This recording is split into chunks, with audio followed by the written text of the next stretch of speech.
குமார் பொன்னம்பலம் ஐயா அவர்கள் சிங்கள பௌத்த பேரினவாத அரசாங்கத்தினால் படுகொலை செய்யப்பட்டு 25 ஆண்டுகள் கடந்திருக்கிற நிலையில் அவருடைய 25வது ஆண்டு நினைவேந்தல் நிகழ்விலே நாங்கள் கலந்து கொண்டிருக்கின்றோம். அந்த வகையிலே இன்றைய இந்த நிகழ்விலே கலந்து கொண்டு நினைவு பேருரை ஆட்டியிருக்கின்ற பெருமதிப்புக்குரிய கலைப்பீடாதிபதி ரகுராம் அவர்கள் மிகவும் ஆழமான காலத்தின் தேவை கருதிய ஒரு உரை ஒன்றை இங்கே நிகழ்த்தி அமர்ந்திருக்கின்றார். உண்மையிலே அவர் இந்த இடத்தில் எங்களுடைய அந்த அழைப்பை ஏற்று இந்த உரையை ஆற்றுவதற்கு முன்வந்து இந்த இடத்திலே தன்னுடைய அந்த மிக காத்திரமான வரலாற்று கடமையை உணர்ந்து கொண்டு அவர் ஆற்றிய அந்த உரைக்காக தமிழ் மக்கள் சார்பாக உண்மையிலே நாங்கள் தலை சாய்த்து நன்றி சொல்கிறோம். இந்த இனம் இந்த தீவிலே தலை நிமிர்ந்து கௌரவமாக வாழ வேண்டும், பாதுகாப்பாக வாழ வேண்டும் என்பதற்காக 75 வருடங்களாக போராடி கொண்டிருக்கிறது. ஆரம்பத்திலே ஜனநாயக வழியில் போராடி அந்த முயற்சிகளை பேரினவாதம் வன்முறை வழியில் அடக்கிய பொழுது இந்த இனத்தை எப்படியாவது இந்த மண்ணிலே நிம்மதியாக வாழ வைக்க வேண்டும் என்பதற்காக 50,000க்கும் மேற்பட்ட இளைஞர்கள் யுவதிகள் தங்களுடைய விலை மதிப்பெற்ற உயிர்களை இந்த மக்களுடைய நல்வாழ்வுக்காக இந்த மண்ணிலே தியாகம் செய்திருக்கிறார்கள். அவர்களுடைய அந்த தியாகம் நிறைந்த இந்த போராட்டம் இந்த பூகோள ஆதிக்க போட்டி காரணமாக 2009 மௌனிக்கப்பட்ட பிற்பாடு தொடர்ந்தும் இந்த இனம் இந்த மண்ணிலே பாதுகாப்பாக கௌரவமாக வாழ வேண்டும் என்பதற்காக ஜனநாயக வழியில் போராடியே ஆக வேண்டும் என்று நிர்பந்திக்கப்பட்டிருக்கின்றது. இவ்வாறான ஒரு சூழலிலே இந்த பிராந்திய வல்லாதிக்க சக்திகளும் பூகோள வல்லாதிக்க சக்திகளும் சிங்கள பௌத்த பேரினவாதமும் எங்களுடைய சமூகத்தை கூறு போட்டு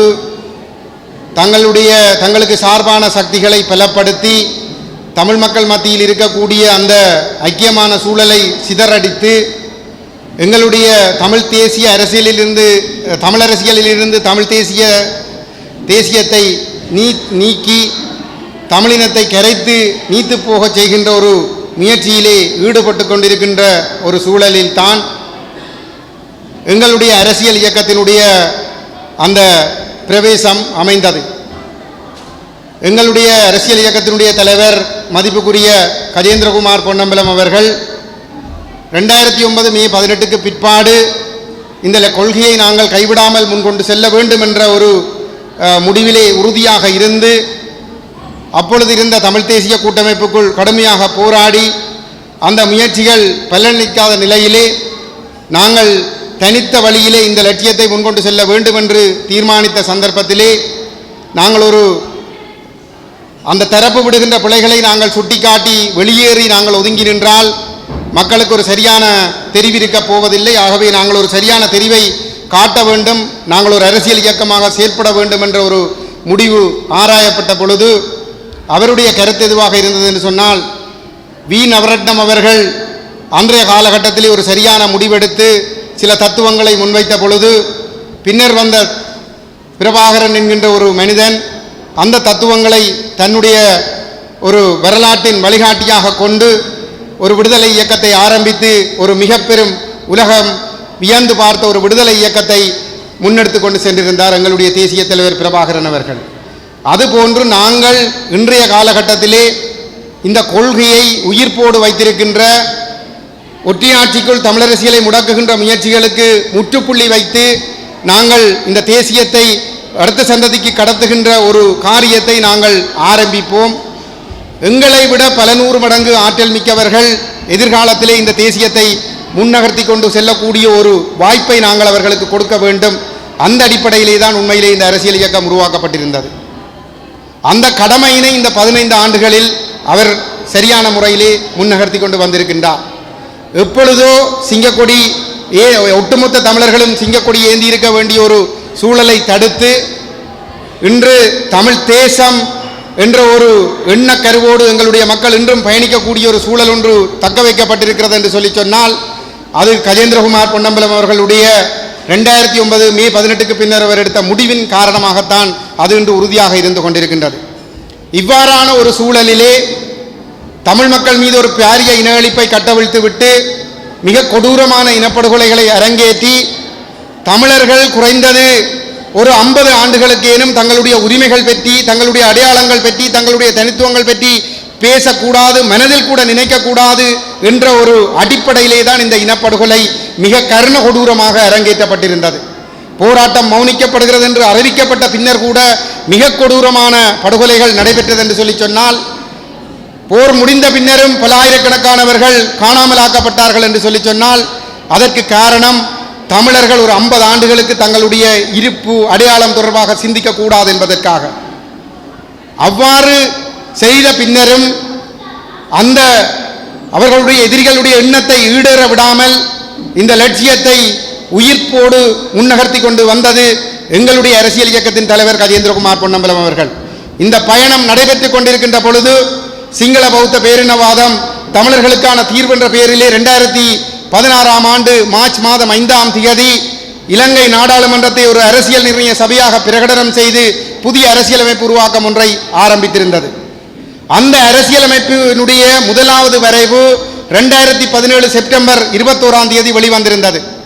அந்த வரைவானது தமிழர்களுடைய இருப்பை அடியோடு இல்லாமல் செய்து தமிழர்களை இந்த மண்ணிலே தமிழர்களுடைய ஒப்புதலோடு நிரந்தர அடிமைகளாக்கக்கூடிய வகையிலான ஒரு ஏக்கிய ராட்சிய வரைவாகவே அது தயாரிக்கப்பட்டிருந்தது. அந்த வரைவில் இருக்கக்கூடிய ஆபத்துக்களை மிகவும் தெளிவாக, மிக தத்ரூபமாக, சாதாரண மக்களுக்கும் விளங்கக்கூடிய எளிய மொழி நடையிலே பேராசிரியர் ரகுராம் அவர்கள் இங்கே முன்வைத்திருப்பது என்பது எங்களுடைய மக்களை விழிப்படைய செய்து எதிர்காலத்தில் நாங்கள் ஒரு பாதுகாப்பான ஒரு அரசியல் தீர்வை அடைந்து கொள்வதற்காக நாங்கள் இத்தகைய முடிவுகளை எடுத்து செயல்பட வேண்டும், ஒவ்வொரு சாதாரண மக்களுக்கும் இந்த விடயத்திலே மக்களும் பொறுப்புணர்வோடு இந்த விடயத்திலே நடந்து கொள்ள வேண்டும் என்கின்ற ஒரு விழிப்புணர்வை ஏற்படுத்தக்கூடிய வகையிலே பேராசிரியர் ரகுராம் அவர்களுடைய இந்த உரை அமைந்திருப்பது என்பது உண்மையிலே ஒரு பெருமைக்குரிய ஒரு விடயம்.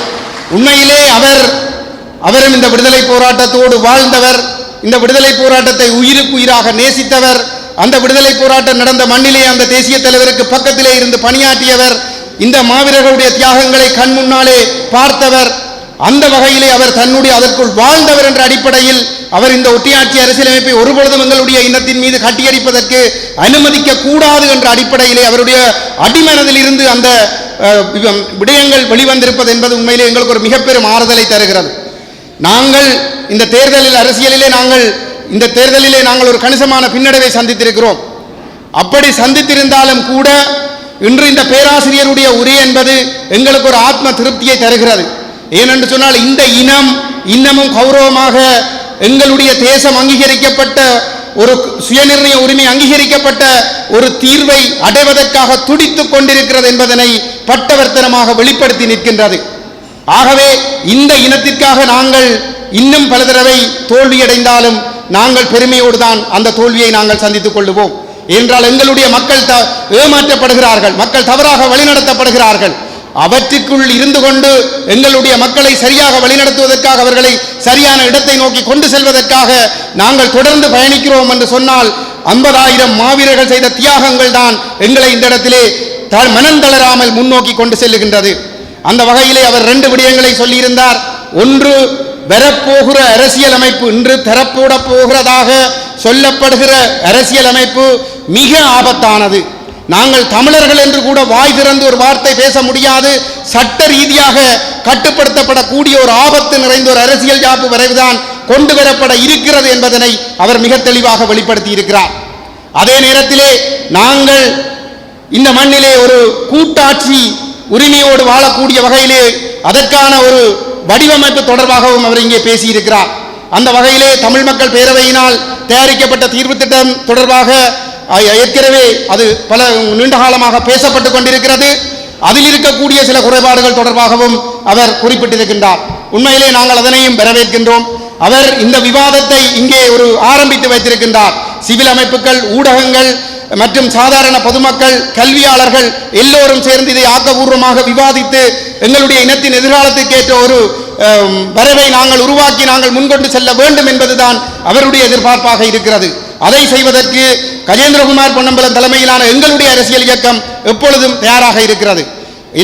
நான் மிக தாழ்மையாக நான் ஒன்றை சொல்லிக்கொள்ள விரும்புகிறேன். கஜேந்திரகுமார் பொன்னம்பலம் எந்த ஒரு சந்தர்ப்பத்திலும் தான் சொல்வதைத்தான் இந்த சமூகம் கேட்க வேண்டும் என்ற நிலைப்பாட்டை ஒரு பொழுதும் கொண்டிருந்த ஒருவர் அல்ல. ஆனால் மக்கள் மத்தியிலே அப்படியான ஒரு கருத்தியல் விதைக்கப்பட்டிருக்கிறது. ஆனால் அது முற்றிலும் தவறான ஒன்று. எங்களுடைய இனத்திற்கு நன்மை தரக்கூடிய ஒற்றையாட்சியை ஏற்றுக்கொள்ள முடியாது என்பது அதிலே அவர் உறுதியாக இருக்கிறார். அது 75 ஆண்டுகளாக எங்களுடைய இனத்தினுடைய நிலைப்பாடு. அதை ஒருபொழுதும் நாங்கள் அந்த நிலைப்பாட்டிலிருந்து நாங்கள் மாறிவிட முடியாது. சமஷ்டி தன்மை என்ற அந்த ஏமாற்றுகளுக்குள் எங்களுடைய மக்களை கொண்டு செல்வதற்கு நாங்கள் இடமளிக்க முடியாது. ஆனால் அதே வேளையிலே நாங்கள் எல்லோரும் கூட்டாக முயற்சி செய்து எங்களுடைய தேசம், இறைமை, சுயநிர்ணய உரிமை அங்கீகரிக்கப்பட்ட அடிப்படையிலான ஒரு சமூக ஒப்பந்தம் ஒன்றை செய்து அந்த அடிப்படையிலே நாங்கள் ஒரு கூட்டாட்சி, ஒரு இணைப்பாட்சி முறைமை ஒன்றை உருவாக்கி கொள்வதற்கு நாங்கள் முன்னோக்கி செல்வதற்கு நாங்கள் தயாராக இருக்கிறோம். இங்கே பேராசிரியர் ரகுராம் அவர்கள் சுட்டிக்காட்டிய விடயம் என்பது உண்மையிலே தமிழ் மக்கள் பேரவை என்பது தமிழ் தேசிய மக்கள் முன்னணி அல்ல. தமிழ் தேசிய மக்கள் முன்னணி அதனுடைய ஒரு அங்கம். இங்கிருக்கக்கூடிய சிவில் அமைப்புகள், அரசியல் தரப்புகள், அப்பொழுது இருந்த வடமாகாண முதலமைச்சர் தலைமையிலே வடக்கு கிழக்கில் இருக்கக்கூடிய ஓரளவுக்கு ஒன்று சேர்ந்து ஒத்துழைக்கக்கூடிய தரப்புகளை ஒன்றாக்கி ஒரு பொதுவான கருத்தொருமைப்பாட்டுக்கு கொண்டு வருவதற்கான முயற்சிகள் அங்கே மேற்கொள்ளப்பட்டிருந்தது. அந்த இடத்திலே அது ஒரு கூட்டு முயற்சியாக தயாரிக்கப்பட்ட வரைவுதான் அந்த வரைவு. அந்த வரைவில் நாங்கள் முன்னேற்றங்களை நாங்கள் ஏற்படுத்த வேண்டும் என்று சொல்லி சொன்னால் அதை பற்றி நாங்கள் ஆழமாக நாங்கள் எல்லோரும் கூடி நாங்கள் ஆராய்ந்து நாங்கள் முன் செல்ல முடியும். ஆகவே இதில் நாங்கள் விவாதித்து எல்லோரும் சேர்ந்து கூட்டாக முன் செல்வதற்கு நாங்கள் எப்பொழுதுமே தயாராக இருக்கிறோம் என்பதை நாங்கள் இதிலே பதிவு செய்து கொள்கிறோம். இன்று கஜேந்திரகுமார் பொன்னம்பலம் அவர்கள் இந்த நாடாளுமன்ற தேர்தலுக்கு பிற்பாடு நாடாளுமன்ற உறுப்பினர் ஸ்ரீதரன் அவர்களை நோக்கியும் நாடாளுமன்ற உறுப்பினர் செல்வமடைக்கல்நாதனை நோக்கியும் ஒரு வேண்டுகோளை விடுத்திருந்தார். அதாவது நாங்கள் அவர்களோடு பேசி இந்த நாடாளுமன்றத்திற்குள் இருக்கக்கூடிய வடகிழக்கின் 19 நாடாளுமன்ற உறுப்பினர்களில் பெரும்பான்மையானவர்கள் ஒன்று சேர்ந்து இந்த அனுர அரசு கொண்டு வரப்போகிறதாக சொல்லுகிற அரசியலமைப்பு, ஒரு ஒற்றையாட்சி அரசியலமைப்பு, அதனை நாங்கள் முறியடிப்பதற்கு நாங்கள் ஒன்று சேர்ந்து பணியாற்ற வேண்டும் என்ற அடிப்படையிலே அவர் ஒரு அழைப்பை விடுத்திருக்கின்றார். அந்த அழைப்புக்கு ஒரு சாதகமான பதில் ஒன்று கிடைக்குமாக இருந்தால் அனுர அரசு இந்த சந்தர்ப்பத்தை பயன்படுத்தி தமிழ் மக்கள் மீது ஒரு ஒற்றையாட்சியை கட்டியடிப்பதற்கு எடுக்கின்ற முயற்சிகளை நாங்கள் முறியடிக்கக்கூடியதாக இருக்கும். ஆனால் அதிலே தடங்கல்கள் ஏற்படுமாக இருந்தால் இங்கே பேராசிரியர் ரகுராம் அவர்கள் குறிப்பிட்டது போன்று நாங்கள் மிக அவசரமாகவும் வேகமாகவும் மக்கள் மட்டத்திலே சென்று மக்களை விழிப்பூட்டி அரசியல் மயப்படுத்தி மக்கள் மத்தியில் இருந்து எங்களுடைய அடிப்படை நிலைப்பாடுகளை முன்வைத்து ஒரு பேரெழுச்சியை நாங்கள் உருவாக்குவதன் மூலம்தான் அனுர அரசு ஒற்றையாட்சியை கொண்டு வந்து எங்கள் மீது திணிக்கின்ற முயற்சிகளை நாங்கள் முறியடிக்கக்கூடியதாக இருக்கும். 2016ஆம் ஆண்டிலே அரசு புதிய அரசியலமைப்பு உருவாக்கம் செய்கின்ற பொழுது அந்த அரசு பொதுமக்கள் மத்தியிலே கருத்தறிந்திருந்தது. ஆனால் அதுக்கே தெரியாது. ஒவ்வொரு பிரதேச செயலகங்களிலும் மக்கள் கருத்தறியப்பட்டது. அந்த சந்தர்ப்பங்களிலே மக்களுக்கு ஏனென்று கூட தெரியாமல் அந்த மக்கள் அழைத்து செல்லப்பட்டு அவர்களிடம் கருத்து கேட்கப்பட்ட பொழுது அவர்கள் ரோட் இல்லை, கதவில்லை, கக்கூஸ் இல்லை, அங்கே சாதி பிரச்சனை, இங்கே சமய பிரச்சனை என்றுதான் அவர்கள் சொல்லியிருந்தார்கள். அவற்றையெல்லாம் ஆவணப்படுத்தி கொண்டு சென்று லால் விஜயநாயக்கா அந்த அரசியலமைப்பு பேரவைக்கு கொடுத்திருந்தார். வடகிழக்கிலே நாங்கள் மக்களின் கருத்தை கேட்டோம், அங்கே கதவும் கக்கூசும் அபிவிருத்தியும் சாதி பிரச்சனையும் தான் இருக்கிறதே தவிர அவர்களுக்கு அரசியல் பிரச்சனை இல்லை, அவர்கள் யாரும் அரசியல் உரிமைகளை பற்றி பேசவில்லை என்று சொல்லியிருந்தார்கள். இங்கே பேராசிரியர் ரகுராம் அவர்கள் இன்று ஆரம்பித்திருக்கிற அவருடைய அந்த உரையாடல் என்பது எதிர்காலத்தில் ஒரு புதிய அரசியலமைப்பு உருவாக்கத்திற்காக அவர்கள் ஒரு அரசியல் நிர்ணய சபையை உருவாக்கி பொதுமக்கள் மத்தியில் கருத்தறிய அவர்கள் ஒரு குழுவை அமைப்பார்களாக இருந்தால் வடகிழக்கிலே ஒவ்வொரு பிரதேச செயலகங்களிலும் நடைபெறுகின்ற அந்த கலந்துரையாடல்களிலே தமிழ் மக்களின் மத்தியில் இருந்து வர வேண்டிய ஒரே கருத்தாக இருக்க வேண்டியது தமிழர் தேசம், இறைமை, சுயநிர்ணய உரிமை அங்கீகரிக்கப்பட்ட அடிப்படையிலான அரசியல் தீர்வு எங்களுக்கு வேண்டும் என்பதாக மட்டும்தான் அமைய வேண்டும். அந்த அரசியல் நிர்ணய சபையின் மக்கள் கருத்தறியும் குழுவுக்கு இது தவிர்த்த வேறு எந்த கருத்துக்களும் முன்வைக்கப்படக்கூடாது. அது நடைபெற வேண்டுமாக இருந்தால் மக்கள் மத்தியிலே இந்த அரசியலை நாங்கள் ஆழமாக முன்கொண்டு செல்ல வேண்டும். இந்த விடயத்திலே கல்விமான்கள் முன்வர வேண்டும் என்று நாங்கள் மிகவும் வினயமாக நாங்கள் வேண்டுகின்றோம். இந்த பேராசிரியர் ரகுராம் போன்று கடந்த காலத்திலே இந்த மாதிரியான செயல்பாடுகள் இந்த கருத்துருவாக்கங்களும் இந்த சமூக செயல்பாடுகளும் ஆக்கபூர்வமாக முன்னெடுக்கப்பட்டிருக்குமாக இருந்தால் அந்த அமைப்புகளுக்கு பின்னால் நாங்கள் நின்றிருப்போம். ஒருபொழுதும் நாங்கள் அதற்கு இடையூறாக இருந்திருக்க மாட்டோம். ஆனால் ஒரு நம்பிக்கையை கொடுத்து இறுதியிலே கொண்டு சென்று அந்த ஒற்றியாட்சிக்குள் முடக்குகின்ற அந்த முயற்சிகளுக்கு துணை போகின்ற செயல்பாடுகள் கடந்த காலத்திலே நடந்த காரணத்தினால்தான் கடந்த கால அமைப்புகள் சிலது தோல்வியடைந்திருக்கிறது. நான் நினைக்கிறேன் பேராசிரியர் அவர்கள் 2 சிவில் அமைப்புகள் தொடர்பாக சில கருத்துக்களை குறிப்பிட்டிருந்தார். அது சிலவளை அதுவாகவும் இருக்கலாம், எனக்கு தெரியாது. ஆகவே நாங்கள் யார் மீதும் குறைகளை பிடிப்பதற்கு நாங்கள் முயலவில்லை. எங்களுக்கு தேவைப்படுவது ஒன்றே ஒன்று. 50,000 மாவீரர்கள் உயிர் கொடுத்திருக்கிறார்கள். அந்த மாவீரர்களும் 1.5 லட்சத்துக்கு மேற்பட்ட மக்களும் இறுதிப் போரில் மாத்திரம் உயிர் கொடுத்திருக்கிறார்கள். இந்த தியாகங்களுக்கு பிற்பாடு நாங்கள் எங்களுக்கான அரசியல் தீர்வு என்பது ஒட்டியாட்சியை அடியோடு நிராகரித்து, குறிப்பாக 16ஆம் ஆண்டு தொடக்கம் தயாரிக்கப்பட்டு வந்த வரைவு, ஒரு ஏக்கிய ராட்சிய வரைவு, அதை ஒருபொழுதும் நிராகரிக்க முடியாது என்பதை நாங்கள் ஒவ்வொருவரும் ஆழமாக பேசி எங்களுடைய தேசம் இறைமை சுயநிர்ணய உரிமை அங்கீகரிக்கப்படுவதான ஒரு சமூக ஒப்பந்தம் ஒன்று எழுதப்பட வேண்டும். பேராசிரியர் அவர்கள் தன்னுடைய உரையிலே குறிப்பிட்டிருந்தார், அரசியலமைப்பு உருவாக்கத்திற்கு முன்னர் ஒரு சமூக ஒப்பந்தம் ஒன்று எழுதப்பட வேண்டும் என்று.